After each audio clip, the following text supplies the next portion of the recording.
কোনো ব্যক্তি যদি তার হায়াতের তার সময়ের মূল্য বুঝতে পারে প্রকৃত অর্থে, সে কি কখনো ঘন্টার পর ঘন্টা রাস্তাঘাটে আড্ডা মারতে পারে, অনলাইনে সময় নষ্ট করতে পারে, চায়ের দোকানে আড্ডা পিটাতে পারে, বান্ধবীর পিছনে সময় ব্যয় করতে পারে, টিকটক নিয়ে ব্যস্ত থাকতে পারে?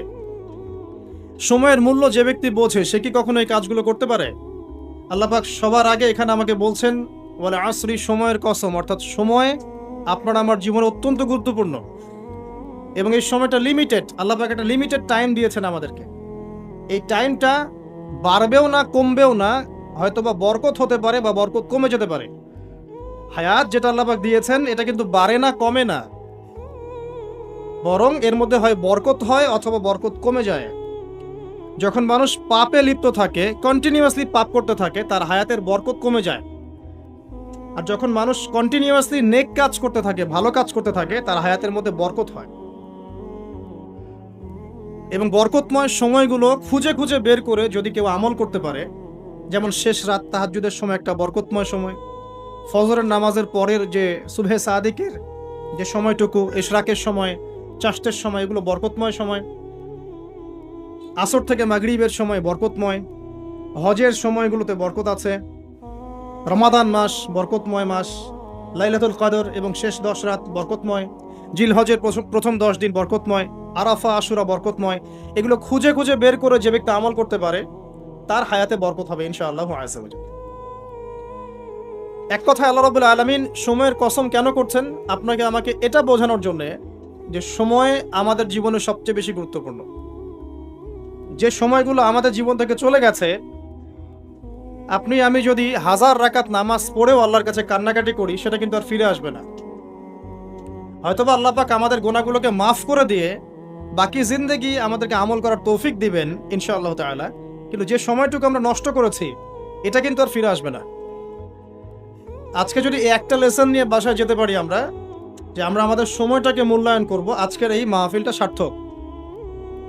আর আজকের মাহফিলে আমরা যদি অনেক কথাবার্তা বলি কিন্তু কোনো লেসন নিয়ে বাসায় ফিরে না যাই, তাহলে আজকের এই মাহফিলের কোনো সার্থকতা নাই। আসা এবং যাওয়াই হবে এখানে। আমি আসলাম, নাস্তা খেলাম, লেকচার দিলাম, চলে গেলাম। আপনারা আসলেন, দেখলেন, সেলফি উঠালেন, চলে গেলেন। এটাই কি সার্থকতা? না। 1 নাম্বার শিক্ষা নিতে হবে, সময়কে মূল্যায়ন করতে হবে। সময়কে মূল্যায়ন করার জন্য একটা বই সাজেস্ট করব, সেটা হলো প্রোডাক্টিভ মুসলিম। একটা বই আছে, বাজারে পাওয়া যায়, প্রোডাক্টিভ মুসলিম। এই বইটার মধ্যে আপনি দেখবেন 24 ঘন্টা কিভাবে আপনি রাসূল সাল্লাল্লাহু আলাইহি ওয়াসাল্লামের সুন্নাহ মতো কাটাবেন, এটা লেখা আছে। এছাড়া আর অনেক অনেক বই আছে, তবে এই বইগুলো ইয়াং জেনারেশনরা বেশি পছন্দ করে। প্রোডাক্টিভ মুসলিম মানে কি? মানে হচ্ছে 24 ঘন্টাকে সে এমনভাবে ব্যালেন্স করবে যার মধ্যে তার পড়াশোনা, তার ইবাদত, তার তেলাওয়াত, তার জিকির আজগার, তার বাজারঘাট, তার ব্যবসা বাণিজ্য, তার পরিবার, সবকিছু ব্যালেন্স করা যায়। ইসলামে তো বৈরাগ্যবাদের সুযোগ নাই। সারাদিন খালি নামাজই পড়বো, এর নাম তো ইসলাম নয়। সারা বছর ধরে রোজা রাখবেন, এর নাম কিন্তু ইসলাম নয়। নবী সাল্লাল্লাহু আলাইহি ওয়াসাল্লাম নামাজও পড়তেন, রাতে ঘুমাতেন। তিনি পরিবারও ভরণ পোষণ দিয়েছেন, স্ত্রী সন্তান ছিল, আবার তিনি যুদ্ধ জিহাদও করেছেন। আবার নবী সাল্লাল্লাহু আলাইহি ওয়াসাল্লাম রোজাও রেখেছেন, কখনো ছেড়েও দিয়েছেন। মানে ইসলামে এই বৈচিত্র্য আছে। ইসলাম এই বৈচিত্র্যময় একটা রিলিজন, এটাই ইসলামের সৌন্দর্য। আমরা অনেক সময় মনে করি যে ইসলামের সবকিছু একরকম হতে হবে, সবাইকেই বুকের উপর হাত বাঁধতে হবে, অথবা সবাইকে নাভির নিচে হাত বাঁধতে হবে, অথবা সবাইকে নাভির উপরে হাত বাঁধতে হবে, বা সবাই রফুল ইয়াদান করবে, আবার মনে করি কেউই করবে না। আসলে এই কনসেপ্টগুলো ঠিক নয়। ইসলাম বৈচিত্র্যময়, এখানে ভেরিয়েশন আছে, এখানে বৈচিত্র্য আছে, এবং এই বৈচিত্র্যটাই ইসলামের সৌন্দর্য। এটা বুঝতে আমাদের অনেক সময় লেগে যাচ্ছে, আল্লাহ পাক বোঝার তৌফিক দান করুন। চিন্তার মধ্যে মত পার্থক্য থাকবে। একটা হাদিস, কোরআনের একটা সূরা, একজন স্কলার একভাবে ব্যাখ্যা করছেন, আরেকজন কিন্তু আরেকভাবে ব্যাখ্যা করছেন। এখন ব্যাখ্যার মধ্যে মত পার্থক্য দেখা যাচ্ছে, কিন্তু কখনো কখনো দেখা যায় দুটো ব্যাখ্যাই ঠিক আছে। আল্লাহ পাক কাউকে এমন একটা ইলম দিয়েছেন যা অন্য কাউকে দেন নাই, আরেকজনকে আল্লাহ পাক এমন একটা বুঝ দিয়েছেন যেটা আবার অন্য কাউকে দেন নাই। কিন্তু কোরআনের একটা আয়াতকে কেন্দ্র করেই কিন্তু ব্যাখ্যাগুলো এসেছে। তো এই যে বৈচিত্র্য, এটা ইসলামের সৌন্দর্য, এটা ইসলামের মানে ব্যর্থতা নয়, কিন্তু এটা ইসলামের সৌন্দর্য। শুধু খেয়াল রাখতে হবে ওই ব্যাখ্যা, ওই বুঝ আমরা গ্রহণ করব যেই বুঝ এবং ব্যাখ্যা নবী সাল্লাল্লাহু আলাইহি ওয়াসাল্লাম এবং সাহাবায়ে কেরাম রাদিয়াল্লাহু আনহুম তাদের থেকে স্বীকৃত। এতটুকুই। তো যে বিষয়ে আসছিলাম ভাই, সময়টাকে মূল্যায়ন করি। প্রফেটিক লাইফস্টাইল এটা বলা যতটা সহজ, করাটা খুব কঠিন। রাতের ঘুমানো থেকে শুরু করে আবার রাতের ঘুম পর্যন্ত এই যে 24 ঘন্টার দিন রাত, এটাকে এমনভাবে ঢেলে সাজাতে হবে যাতে এর মধ্যে আমার ইবাদত থাকে, নামাজ থাকে, জামাতে নামাজ থাকে, তিলাওয়াত থাকে, তালিম দেওয়া থাকে, দিন প্রচার থাকে, পরিবারকে সময় দেওয়া থাকে, বাজারঘাট করা থাকে, সন্তান প্রতিপালন থাকে, ব্যবসা বাণিজ্য থাকে, সব কিছুকে ব্যালেন্স করতে হবে। যদি এটা করতে পারি তাহলে ইনশাআল্লাহ আগামী দিনে আশা করা যায় আমাদের তরুণ প্রজন্মের হাতে ইসলামের পতাকা উঠবে ইনশাআল্লাহ। আর এখন যে লাইফস্টাইল আমরা পালন করছি আর কি, বাস্তবতায় আসেন, সেটা হচ্ছে এমন, ঘুমাচ্ছি রাত 2টা-3টায়, কারণ গার্লফ্রেন্ড তো ফোন দেয় রাত 12টার পরে, আর গার্লফ্রেন্ড ফোন দিলে তো 3-4 ঘন্টা কথা না বলে থাকা যায়, তাই না ভাই? তার মানে ঠিক বলছেন, তার মানে এর সাথে অভ্যস্ত আছেন আপনার। তো ঘুমাতে ঘুমাতে 3টা-4টা, উঠছেন মাশাআল্লাহ জোহরের আগে, তো ফজরটা পড়ছেন জোহরে গিয়ে, তারপরে যে আসর মাগরিব ঢিলে ঢালাভাবে যাচ্ছে, সারাদিন গায়ে কোনো এনার্জি নাই, যেহেতু ঘুম ক্লিয়ার হচ্ছে না, শরীরে শক্তি নাই। এরপরে আবার ফেসবুকিং আছে, ইউটিউবিং আছে, বন্ধুদের সাথে আড্ডা আছে, একটু সময় পাইলে স্কুল কলেজে অথবা কফি শপে অথবা চায়ের দোকানে আড্ডা মারা, আবার রাত্রেবেলা ওই যে এলাকা ভিত্তিক কিছু জায়গা থাকে আড্ডা মারার, আপনার নদীর ধারে বা রাস্তার ধারে বা ব্রিজের উপরে, দেখবেন গোল হয়ে যুব সমাজ বসে বসে লুডো খেলছে। গোল হয়ে যুবকরা বসে যে কিছু একটা করে, কি করে এটা বুঝতে আমার 1 মাস লাগছে।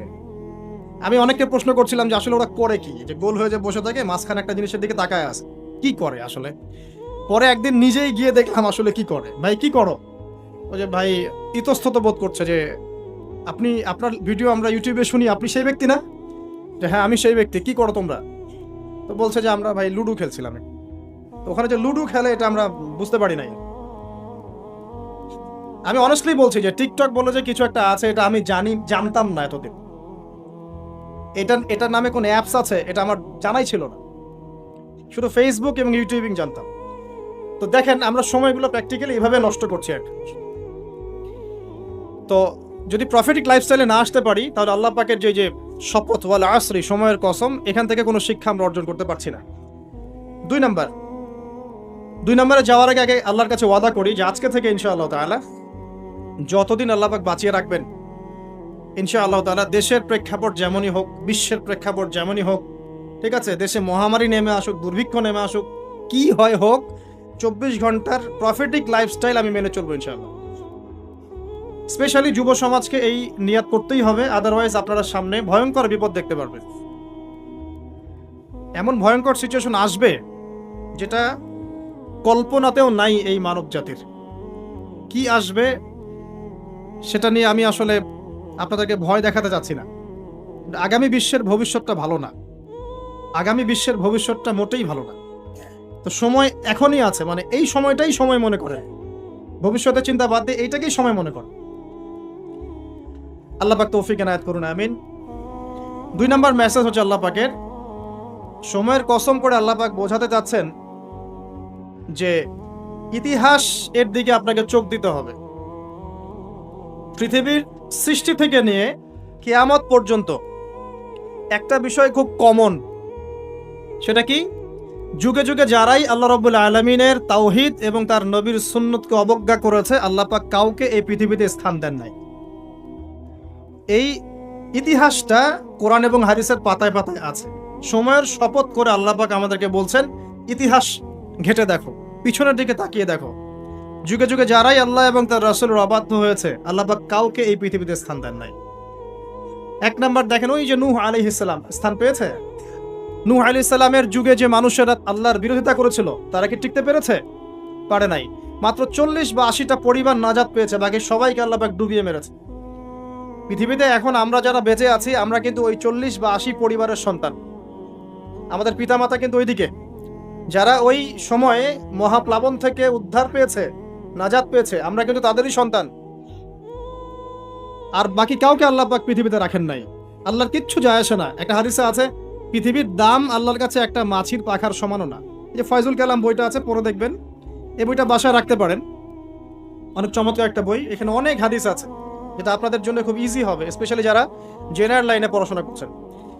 মাছির একটা পাখার পরিমাণ দাম যদি আল্লাহর কাছে থাকতো এই পৃথিবীর, তাহলে আল্লাহ পাক এই পৃথিবীতে কোনো কাফের মুশরিককে পানি পান করতে দিতেন না, এক ঢোক পানিও দিতেন না। মানে এই মহাবিশ্বের যত গ্রহ নক্ষত্র আছে এগুলোর সামনে পৃথিবীর দামটা অনেকটা এমন। একটা উদাহরণ দিচ্ছি, সমুদ্রে গিয়েছেন কখনো? সি বিচে গিয়েছেন? কক্সবাজারে ওইদিকে গিয়েছেন কখনো? আচ্ছা, নদী তো গিয়েছেন, এই তিস্তার চরে গিয়েছেন না? মনে করেন তিস্তার চরে, বিশাল চর, এই চরের মধ্যে একটা বালুর কি পরিমাণ মূল্য আছে? বালুর একটা কণার কি পরিমাণ দাম থাকতে পারে? এই পুরো মহাবিশ্বে পৃথিবীর অবস্থানটা এতটুকুই, বরং তার চেয়েও কম। পুরো মহাবিশ্বে পৃথিবীর অবস্থান এর চাইতেও কম, যতটুকু একটা বিশাল চরের মধ্যে একটা বালুর মূল্য। পুরো বিশাল সমুদ্র সৈকত, এই সমুদ্র সৈকতে একটা বালুর কোনো দাম আছে? একটা বালুর কণার? ওটা থাকলেই কি না থাকলেই কি? পৃথিবীর অবস্থানটা ঠিক এমন মহাবিশ্বে। ওই পৃথিবীতেই আমরা এখন বসবাস করছি, আর আমরা মনে করছি যে আমরা পৃথিবীতে চিরস্থায়ী হব, এই দুনিয়াটা আমাদের, এখানে যা ইচ্ছা আমরা তাই করব, এখানে পলিটিক্স করলে যা ইচ্ছা তাই করব, এখানকার অর্থনৈতিক দায়িত্ব পাইলে যা ইচ্ছা তাই করব, এখানকার সামাজিক নেতৃত্ব পাইলে যা ইচ্ছা তাই করব, হ্যাঁ, এখানকার ধর্মীয় নেতৃত্ব পাইলে যা ইচ্ছা তাই করব। আমাদের ভাবটা এখন এমন। অথচ পৃথিবীর মূল্য আল্লাহর কাছে একটা বালুর পরিমাণও না, একটা মাছির পাখার পরিমাণও না। তো আলী রাদিয়াল্লাহু আনহু একটা কথা বলতেন যে পৃথিবীতে মানুষ এমনভাবে বিচরণ করে যে মানুষ মনে করে যে পৃথিবীতে সে ছাড়া আর কিছুই নাই, আর পৃথিবী থেকে মানুষ এমনভাবে চলে যায় যে মনে হয় পৃথিবীতে সে কখনো ছিলই না। এটা আলী ইবনে আবি তালেব রাদিয়াল্লাহু আনহুর কথা। কত গভীর কথা, চিন্তা করছেন? পৃথিবীতে যখন মানুষ বসবাস করে তখন মানুষের কাছে মনে হয় যে দুনিয়াটা আমাদেরই, দুনিয়াতে আমরা ছাড়া কিচ্ছু নাই, সবকিছু আমাদের, এই দুনিয়ার মালিক আমরাই। মুখে হয়তো বলে যে আল্লাহ বলে একজন আছে, কাজে কিন্তু আসলে মানেন, কাজে কিন্তু আসলে মানুষ সেটা স্বীকার করে না। কার্যত স্বীকার করলে কি মানুষ আল্লাহর হালালকে হারাম করতে পারতো? আল্লাহর হারামকে হালাল করতে পারতো? একজনকে দেখলাম বলছে যে মেয়েদের ড্রেস কতটুকু লম্বা হবে, কতটুকু খাটো হবে, ঢিলাঢালা হবে কিনা, শালীন হবে কিনা, এইসব নিয়ে কথাবার্তা বলার সময় নাই এখন। এখন যুগটা এগিয়ে যাওয়ার। তো যুগটা কি নগ্ন হয়ে এগিয়ে যাব? এই যুগে কি নগ্ন হয়ে এগিয়ে যাব? তো এই যে আল্লাহ পাকের বিধানের 5 পয়সা পরোয়া নাই। আল্লাহ পাক যেখানে বলছেন সূরা আহজাবে যে মেয়েদেরকে বলো হে নবী, তারা যখন বাড়ি থেকে বের হবে তারা যেন জিলবাব দিয়ে তাদের কাপড়টা, দেহটাকে ঢেকে নেয়। তো আল্লাহ পাকের এই আদেশের কি দাম আছে ওর কাছে? 5 পয়সা দাম আছে? আল্লাহ পাক বলছেন সুদ খেও না, যদি সুদ খাও তাহলে আল্লাহ এবং তার রাসূলের সাথে যুদ্ধের ঘোষণা শুনে রাখ। কোনো দাম আছে আল্লাহর কথার? সুদ না খেলে এই যুগে চলে? চুরি করো না, ডাকাতি করো না, জেনা করো না, আল্লাহ পাক বলছেন। দেধার এগুলো আমরা করছি এবং এগুলোকে স্বাভাবিকভাবে মেনে নিয়েছি, যেটা হয়। প্রত্যেকদিন খবরের কাগজ খুলবেন, দেখবেন ধর্ষণের খবর পাওয়া যাচ্ছে, পরকীয়ার খবর পাওয়া যাচ্ছে। গতকালকে একটা নিউজ দেখেছি যে মায়ের পরকীয়া দেখে ফেলায় মেয়েকে মা হত্যা করেছে। মায়ের পরকীয়া দেখে ফেলায় মেয়েকে মা শ্বাসরোধ করে হত্যা করেছে। আর কয়দিন আগে দেখলেন তো যে মাকে ছেলে আবার গুলি করে হত্যা করে। বলেন কোন পৃথিবীতে বসবাস করছেন? ওয়াল আসরি দিয়ে আমি আপনাকে কি বুঝাবো? সময়ের কসম, এটার ব্যাখ্যা আমি কি করব আর আপনাকে কি বুঝাবো? এই হচ্ছে বর্তমান প্রেক্ষাপট। তো দেখুন আল্লাহ পাক সময়ের কসম করে বলছেন, যুগের পর যুগ তাকিয়ে দেখেন, যারাই আল্লাহ এবং তার রাসূলের বিধানের পরোয়া করে নাই, আল্লাহ পাক কাউকে এই পৃথিবীতে টিকতে দেননি। শুধু একটা সময় দিয়েছেন, কাউকে 100 বছর, কাউকে 1000 বছর, কাউকে 500 বছর, কাউকে 700 বছর। একদিন না একদিন আল্লাহ পাক এদেরকে ধ্বংস করে দিয়েছে। নূহ আলাইহিস সালামের পরে আসেন আদ জাতির লোকেরা অনেক লম্বা ছিল, ওই যে ওই গাছের চেয়েও লম্বা হবে। ওই যে গাছটা দেখছেন, ইউক্যালিপ্টার গাছ নাকি জানি, না ওই যে পিছনে, তো হ্যাঁ ওই গাছের চাইতেও লম্বা। আসলে আমি বুঝাতে পারবো না। তাল গাছগুলো দেখেছেন? তাল গাছ, নারকেল গাছ, এর চাইতেও বড় বড় ছিল ওরা ফিজিক্যালি। বিশ্বাস হয় না? এমনও মানুষ ছিল পৃথিবীতে, আমরা তো এখন ছোট, লম্বা চওড়া মানুষ ছিল পৃথিবীতে, এবং তারা ছিল আদ এবং সামুদ জাতি। তার একটা কথা বলতো যে মান আশাদ্দু মিন্না কুওয়া, আমাদের চেয়ে শক্তিশালী আর কে আছে? আওয়ালাম ইয়ালামুন আন্নাল্লাহা হুয়া আশাদ্দু মিনহুম কুওয়া। আল্লাহ পাক বলেছেন কোরআনে যে তারা কি জানে না যে আল্লাহ তাদেরকে সৃষ্টি করেছেন তিনি তার চেয়ে বেশি শক্তিশালী। তো এরা বলতো যে আমাদের চেয়ে শক্তিশালী কে আছে? পাহাড় কেটে কেটে বাড়ি নির্মাণ করত, সৌধ নির্মাণ করত, যখন কাউকে মারতো, ওয়াইদা বাতাসতুম জাব্বারিন, কাউকে পিটাইলে খুব পিটাইতো, মানে খুব উদ্ধত অহংকারী ছিল। হুদ আলাইহিস সালাম এবং সালেহ আলাইহিস সালাম তাদের নবী ছিলেন। আল্লাহ পাক নির্দিষ্ট সময় দিয়েছেন, একদিন ধ্বংস করে দিয়েছেন। বিশাল দেহের এই মানুষগুলোকে আল্লাহ পাক ধ্বংস করেছেন ঝড় দিয়ে, বাতাস দিয়ে। বাতাসে এমন ভাবে উপরে দিয়েছেন যেন খেজুর গাছের ডাল উপরে পড়ে গেলে যেমন ভাবে পড়ে থাকে, এরা সেভাবেই পৃথিবীতে পড়েছিল। শেষ, সমস্ত দম্ভ অহংকার সব শেষ, চূর্ণ বিচূর্ণ।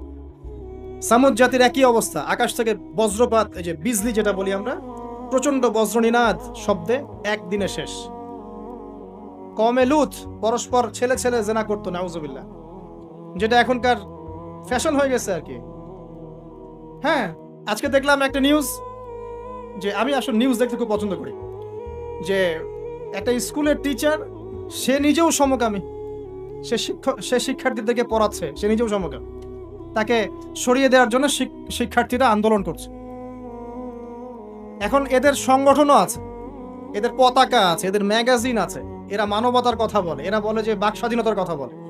আগে ওই উইকিপিডিয়া ঘাটলে দেখবেন, আগে দেখা যেত যে সমকামিতাকে একটা রোগ বলতো মানুষ, যেটা মানসিক রোগ ইত্যাদি। এখন উইকিপিডিয়া ঘেটে দেখবেন, এখন এটাকে বলে এটা হচ্ছে বাক স্বাধীনতা। মানে বাক স্বাধীনতা, আপনি চাইলে একটা ছেলেকেও বিয়ে করতে পারেন, মেয়েকেও করতে পারেন। লূত আলাইহিস সালামের কওম এই কাজটা করত।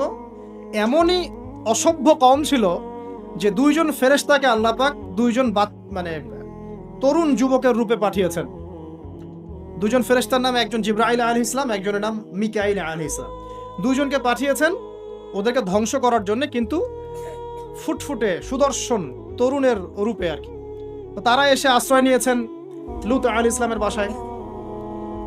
এখন ওই কওমের লোকেরা এসে লূত আলাইহিস সালামকে বলছে যে তোমার মেহমানদেরকে ডেকে নিয়ে আসো। লূত আলাইহিস সালাম বলছে কি জন্য? তখন তারা বলছে তুমি তো খুব ভালো করেই জানো আমরা কি জন্য এসেছি। কথা কি বুঝতে পারছেন?